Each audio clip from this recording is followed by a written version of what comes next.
What's up, guys? I want to talk to you today about, first, a question that I get asked a lot, and secondly, what you can do with the information that kind of inspires my answer. So the question I get asked pretty often from people who know my sleep schedule or my work schedule or my training schedule is, aren't you worried about burning yourself out?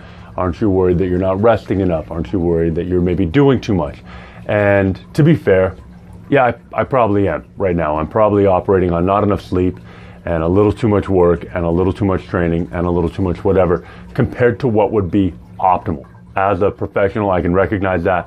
I wouldn't prescribe my current routine to many of the clients that come to see me, anything like that. So how do I justify this other than just going, hey, you know, I'm a special case? Because I recognize that I'm not. I might act that way sometimes with my schedule, but I'm very realistic about the limitations of what I can do or what a person can do.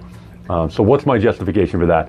Professionally, scientifically, whatever. And here it is, because there is one.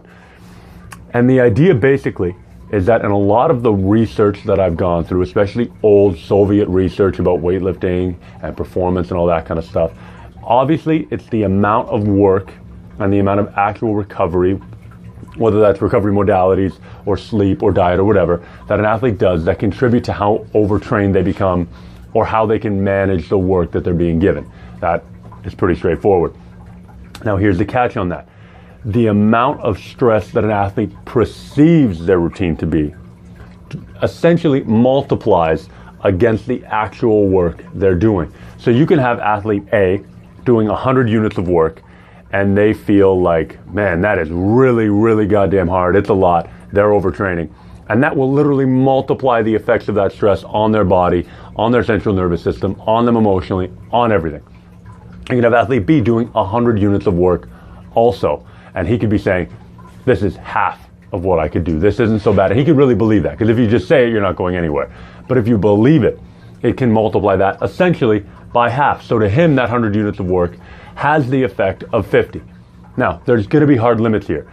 If you can recover from 1,000 units of work total, and you do 50,000 units of work, even if you can mentally convince yourself that it's only 25% or 30% or 40% of that, it's still going to smoke you, and you're still going to get hammered by it, and you're not going to make it. You're going to get overtrained. You're going to burn out, whatever.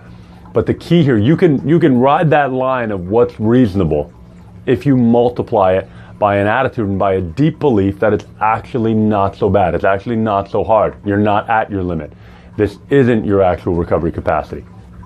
Now, on the same token, you need to be aware of this type of mindset in terms of approaching the work you are doing. If you find yourself believing or feeling like, man, I'm doing too much, or this is too hard, or I'm never going to be able to recover from this, or whatever, you might be right, but you also might be wrong. You might be multiplying the amount of work you're doing by the stress you're feeling emotionally or mentally or whatever, and turning it into more than it needs to be. My go-to philosophy is that for as long as possible, until proven otherwise, you should believe that it is possible. You should believe that you can do it, and you should believe this is not your capacity.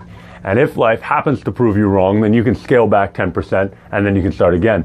That might not be everyone's advice. I understand some people are potentially more cautious than I am, but that's my personal philosophy.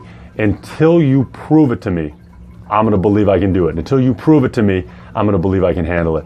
Until you prove it to me, I'm going to believe that amount of work is possible, beneficial, and it's moving me in the direction I want to go. I hope that helps some of you guys.